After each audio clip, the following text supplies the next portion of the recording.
Sa ngalan ng Ama at ng Anak at ng Espiritu Santo. Amen.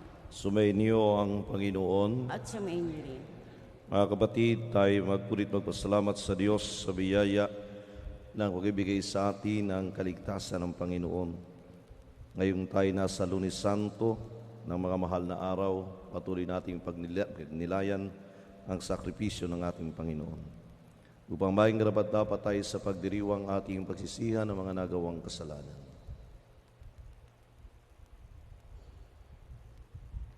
Inaamin ko sa makapangyarihang Diyos at sa inyong mga kapatid na lubha akong nagkasala sa isip, sa salita at sa gawa sa aking pagkukulang.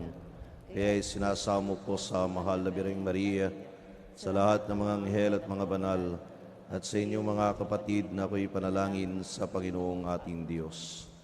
Kaawaan tayo ng makapangyarihang Diyos, patawarin tayo sa ating mga kasalanan, patnubayan tayo sa buhay na walang hanggan. Amen.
Manalangin tayo.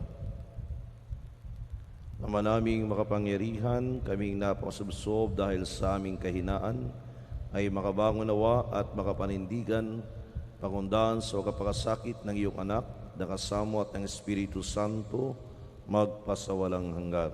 Amen. Magsiupo na po ang lahat.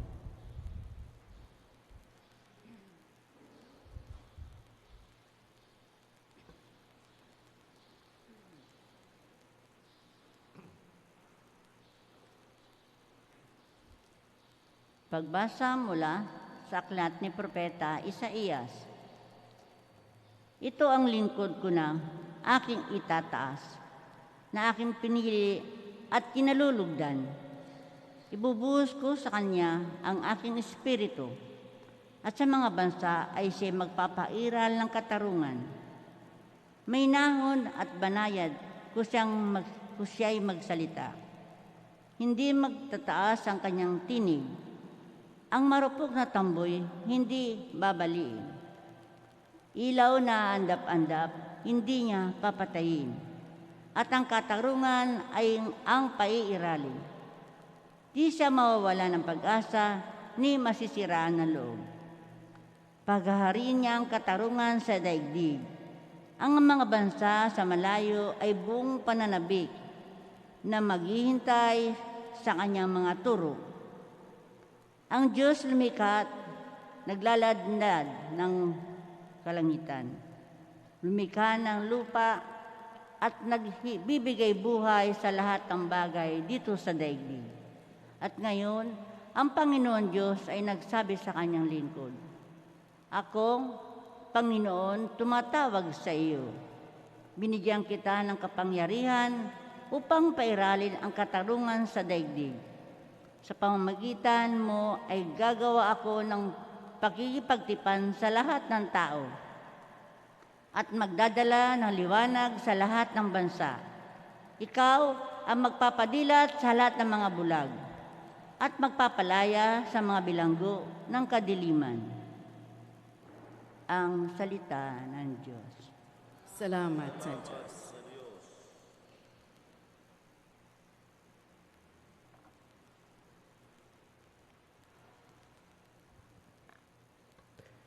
Panginoon ay aking tanglaw, siya'y aking kaligtasan. Panginoon, aking tanglaw, siya'y aking kaligtasan. Tanglaw ko'y ang poon aking kaligtasan, kaya walang takot ako kanino man. Sa mga panganib kanyang iingatan, kaya naman ako'y walang agam-agam. Panginoon, aking tanglaw, siya'y aking kaligtasan. Kung ang aking buhay ay pagtatangkaan, niyong masasama sila'y mabubuwal. Panginoon, aking tanglaw, siya'y aking kaligtasan. Ako'y nananalig na bago mamatay, masasaksihan ko ang iyong kabutihan na igagawad mo sa mga hinirang. Sa Panginoong Diyos tayo'y magtiwala, ating patatagin ang paniniwala, tayo ay umasa sa Kanyang kalinga. Panginoon, aking tanglaw, siya'y aking kaligtasan. Kahit salakayin ako ng kaaway, magtitiwala rin ako sa may kapal. Panginoon, aking tanglaw, siya'y aking kaligtasan. Magsitayo na po ang lahat.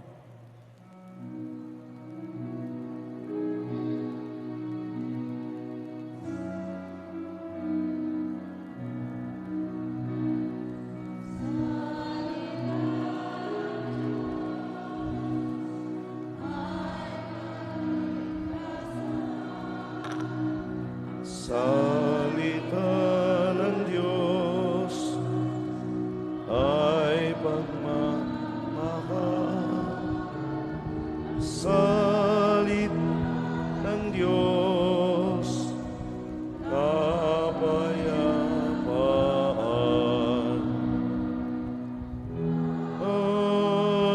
Amen.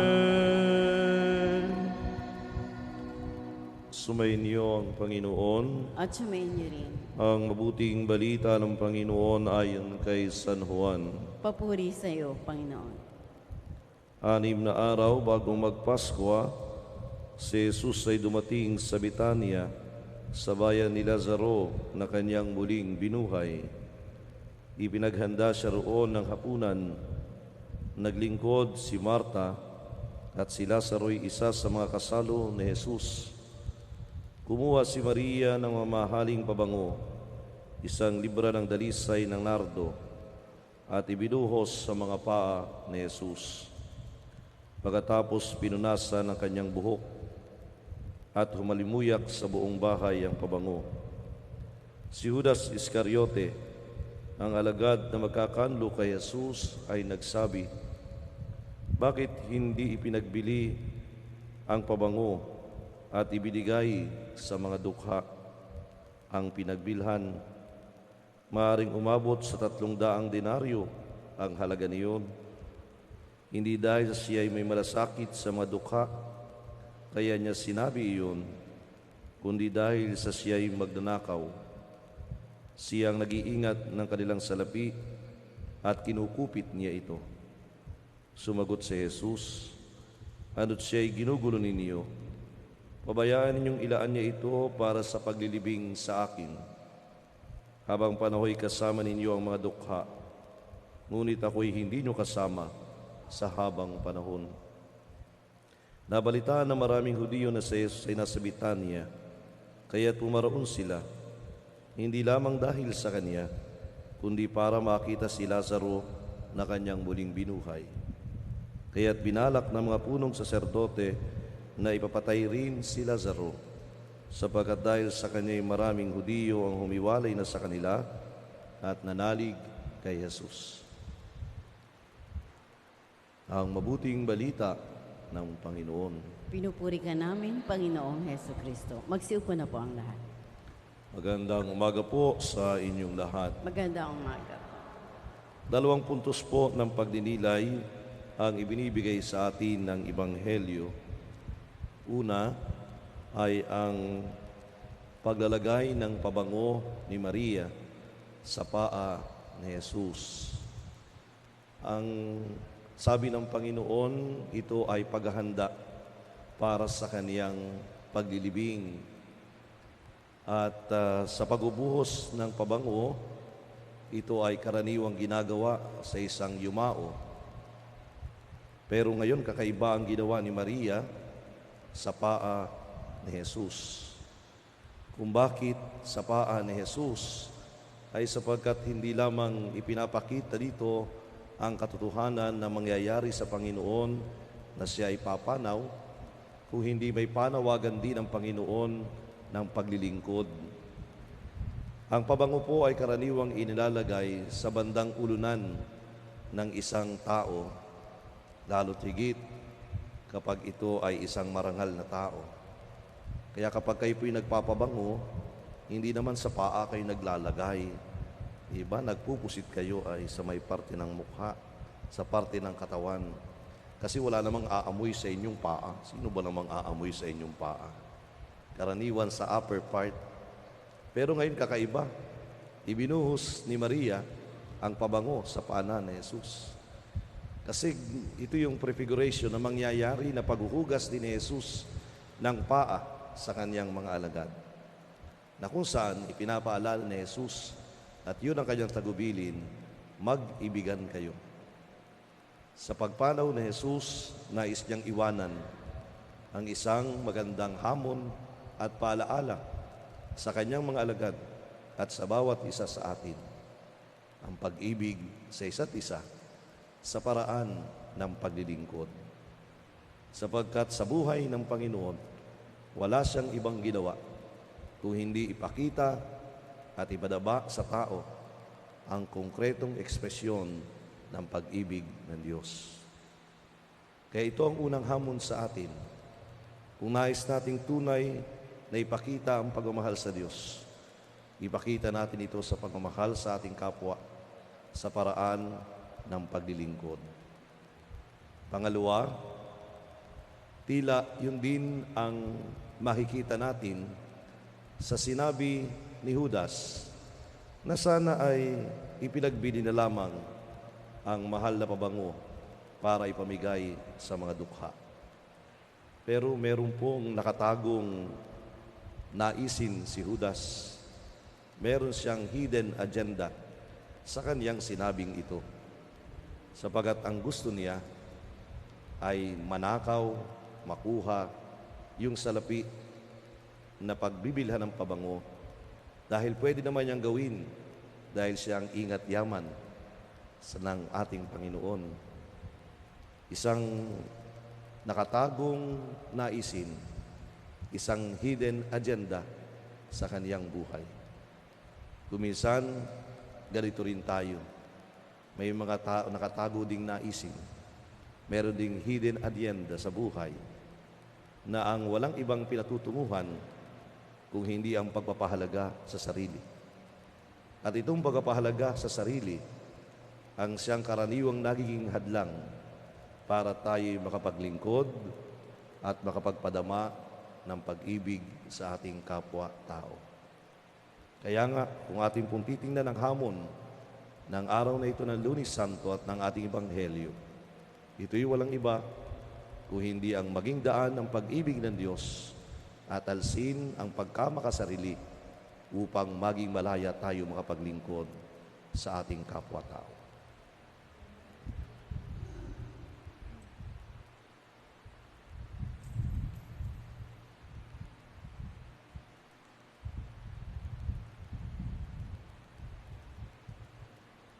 Magsitayo na po ang lahat.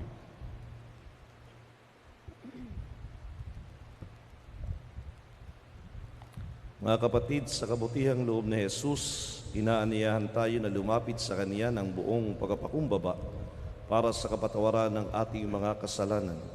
Nakatitiyak tayo sa Kanyang habag, kaya't idulog natin sa Kanya ang ating mga kahilingan at ang ating itutugon. Panginoon, dinggin mo ang aming panalangin. Panginoon, hingin mo ang aming panalangin. Ang mga nagdurusa at nagdadala ng mabibigat na pasanin sa buhay, naway humarap sa mga pagsubok ng may pagtatyaga. Manalangin tayo sa Panginoon. Panginoon, digin tingin mo mo ang ay aming panalangin. Ang mga bilanggo, naway magkaroon ng kaginhawahan ng loob na siyang hatid ng Espiritu. Manalangin tayo sa Panginoon. Panginoon, tingin mo ang aming panalangin. Tayo naway magbigay ng tulong sa mga dukha. Manalangin tayo sa Panginoon. Panginoon, tingin mo ang aming panalangin. Ang mga may sakit, naway makakuha ng tapang at lakas mula sa krus ni Kristo. Manalangin tayo sa Panginoon. Panginoon, tingin mo ang aming panalangin. Ang mga naunang lumisan na sa buhay na ito, naway magpahingalay sa kapayapaan ng Diyos. Manalangin tayo sa Panginoon. Panginoon, digin Tingin mo mo ang ang aming aming panalangin. Ama, isinugo mo sa amin ang iyong anak sa isang misyon dahil sa iyong habag sa sangkatauhan. Pagkaloob mo na sa pamamagitan ng kanyang presensya sa aming buhay, lagi kaming paginhawahin ang kanyang kabutihang loob at lakas. Ito'y aming hiling sa pamamagitan ni Kristo ang aming Panginoon. Amen. Magsiupo na po ang lahat.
Magsitayo na po ang lahat. Manalangin kayo mga kapatid upang paghahain at ikalugdan ng Diyos sa mga makapangyarihan. Tanggapin nawa ng Panginoon paghahain sa iyong mga kamay, sa kapurihan niya at karangalan sa ating panganabangan at buong sambayan ng banal. Ama naming lumikha, tunghayan mo ang ginaganap naming paghahain na iyong inilaan upang patawad mo ay maibigay sa amin at pamungahin mo sa amin ang buhay na walang maliw sa pamamagitan ni Jesucristo kasama ng Espiritu Santo magpasawalang hanggang. Amen. Sumainyo ang Panginoon. At sumayin niyo rin. Taas sa Diyos ang inyong puso't diwa. Itinaas namin sa Panginoon. Salamatan natin ang Panginoong ating Diyos. Marapat na siya ay pasalamatan. Malaming makapangyarihan, tunay ngang marapat na ikaw'y aming pasalamatan sa pamamagitan ni Jesucristo na aming Panginoon. Nababanaagan na namin ang pagdiriwang sa kanyang pagkapakasakit at pagkabuhay. Malulubig na ang dating pagsuway sa pag-ako sa kanyang kusang loob na katapatan at magaganap na ang pag-alala sa aming pag-anib sa iyong tinubos na angkan. Kaya kaysa ng mga anghel na nagsisiyawit ng papuri sa iyo nang walang humpay sa kalangitan, kami nagbubunyi sa iyong kadakilaan.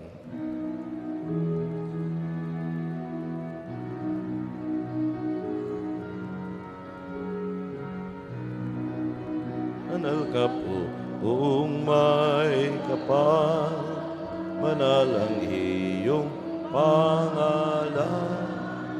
Manalang iyong kaharian, langit lupa'y nagpupugay, kadakilaan, dinadakila ng lahat, ang naparito mong anak.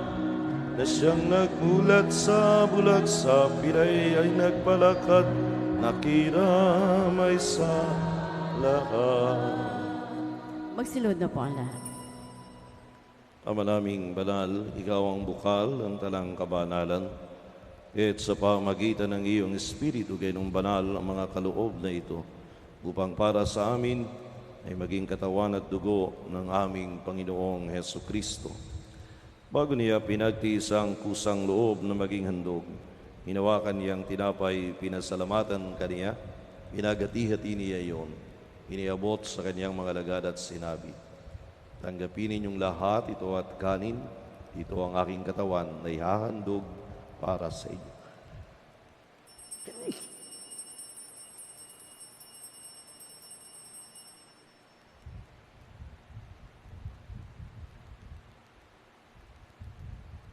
Gayon din naman nang matapos ang hapunan, hinawakan niya ang kalis, muli kaniyang pinasalamatan, iniabot niya ang kalis sa kaniyang mga alagad at sinabi, "Tanggapin ninyong lahat ito at inumin. Ito ang kalis ng aking dugo, ng bago't walang hanggang tipan. Ang aking dugo na ibubuhos para sa inyo at para sa lahat, sa ikapagpapatawad ng mga kasalanan. Gawin ninyo ito sa pag-alala sa akin."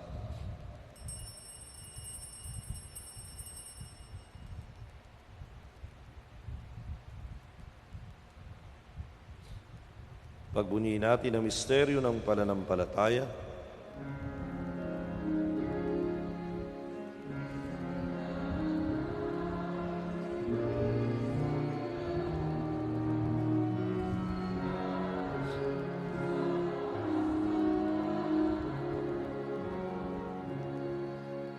Ama, ginagawa namin ngayon ang pag-alala sa pagkamatay at muling pagkabuhay ng iyong anak. Kaya tiniaalay namin sa iyong tinapay na nagbibigay buhay, ang kalis na nagkakaloob ng kaligtasan. Kami nagpapasalamat dahil kami iyong minarapat na tumayo sa harap mo para maglingkod sa iyo. Sinasamo namin, kami magsasalo-salo sa katawan at dugo ni Kristo ay buklod sa pagkakaisa sa pamagitan ng Espiritu Santo. Amalingapin mo ang iyong simbahang laganap sa buong daigdig. Puspusin mo kami sa pag-ibig kay San Francisco na aming Papa, na Melrey na aming obispo at ng Talang Kaparian. Alalahanin mo rin ang mga kapatid namin na himlay, may pag-asang sila muling mabubuhay, gayon din ang lahat ng mga pumanaw. Kawan mo sila at patuloyin sa iyong kaliwanagan, kawan at paginabatin kaming lahat na makasalo sa iyong buhay na walang wakas. Kaysa ng mahal na Birheng Maria, na ina ng Diyos, ni San Jose na kaniyang esposo, kaysa ng mga apostol, ng lahat ng mga banal na namuhay dito sa daigdig ng kalugod-lugod sa iyo, may pagdiwang nawa namin ang pagpupuri sa kararangal mo sa pamagitan ng iyong anak na aming Panginoong Heso Kristo. Sa pamagitan ni Kristo, kasama niya at sa Kaniya ang lahat ng parangal, papuri sa iyo, Diyos amang makapangyarihan, kasama ng Espiritu Santo, magpasawalang hanggan.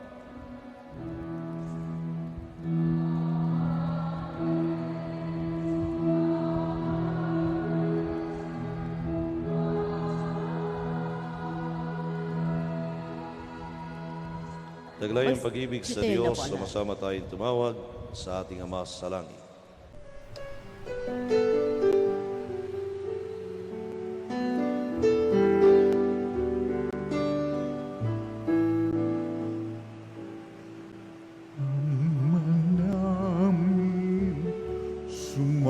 Sumasalang ka, sambahin ang ngalan mo, mapasamin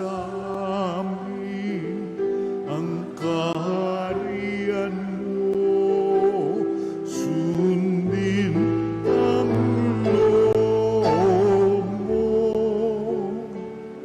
dito sa lupa para nang sa langit.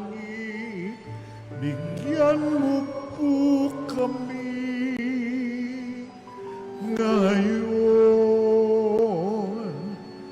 ng aming kakanin sa araw-araw, at patawarin mo kami sa aming mga sala,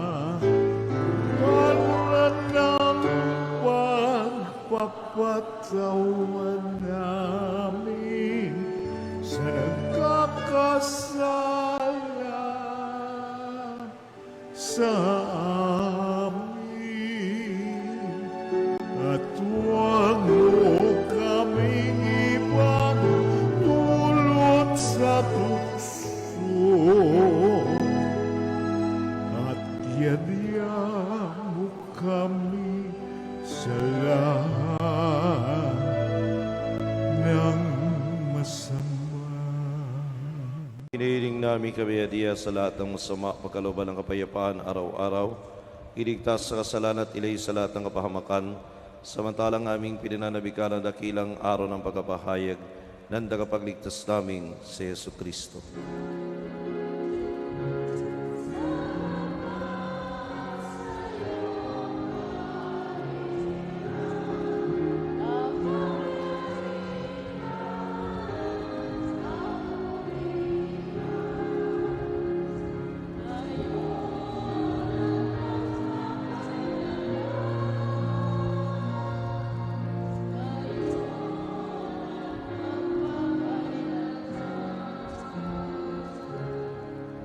Panginoong Jesucristo, sinabi mo sa iyo mga apostol, kapayapaan ang iniiwan ko sa inyo, ang aking kapayapaan ang ibinibigay ko sa inyo.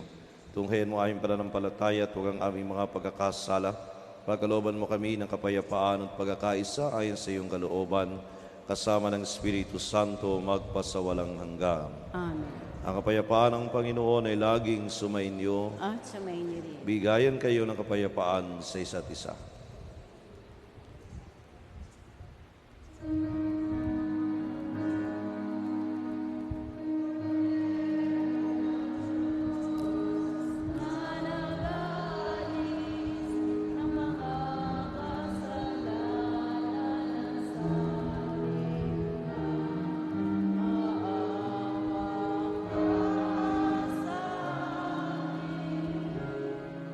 Maawa ka sa amin.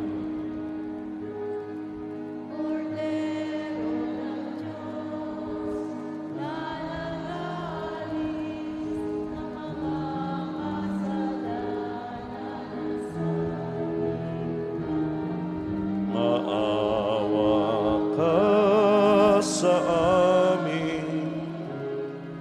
Maawa ka sa amin. Kordero ng Diyos na nag-aalis ng mga kasalanan ng sanlibutan, ipagkaloob mo sa amin ang kapayapaan. Magsilhod na po ang lahat. Ito si Kristo, ang Kordero ng Diyos. Ito ang nag-alis ng kasalanan ng sanlibutan. Mapala tayong inaanyayahan sa kaniyang piging. Panginoon, hindi ako rapat-dapat na magpatuloy sa iyo, ngunit sa isang salita mo lamang ay gagaling na ako.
Magsitayo na po ang lahat.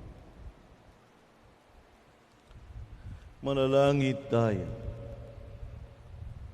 Ama naming mapagmahal, dalawin mo ang iyong sambayanan. Tunghayan mo ang aming kaloobang nakalaan upang amang misteryo ng hapis at luwalhati ay ipagdiwang ang tinanggap naming kagalingan sa malalapay kinabang na pinagsaluhan namin mula sa iyong pagpalang kamay, ay pamalagiin mo sa amin paundangan sa iyong patnubay sa pamamagitan ni Jesucristo kasama ng Espiritu Santo magpasawalang hanggan. Amen. Magsiupo na po ang lahat. Panalangin para pagtitipon, sinundan lang. Magsiupo na po. Magsiupo na po Yung ang lahat. pong mga may birthday, may anniversary, lumapit na po sa unahan.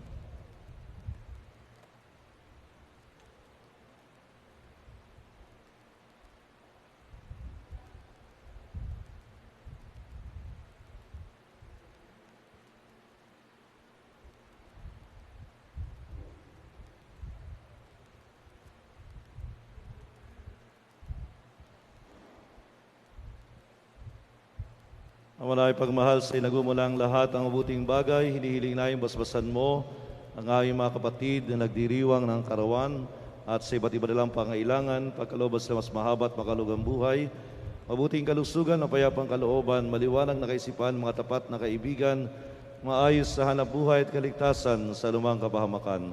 Basbasan mo rin lang ang gaway at adikain upang iti matupad ayon sa iyong kalooban. Pagpalain mo rin ang kalang angkal at mga mahal sa buhay. Higit sa lahat, patagin sila sa pananampalataya, patibayin sa pag-asa at pag-alabin sa pag-ibig. Hiling na ito sa pamamagitan ni Kristo ang aming Panginoon. Amen. Naway gawaran din ng Diyos sa magapala mga kasangkapan sa panalangin upang mga ito'y maging gabay sa pagtak sa kabanalan at paghahangad ng buhay sa kalangitan sa pamamagitan ni Kristo kasama ng Espiritu Santo magpasawalang hanggan. Amen.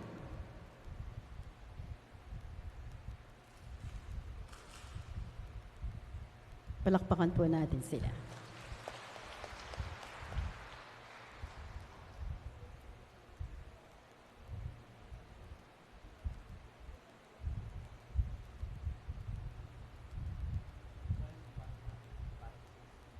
Magsitayo na po ang lahat.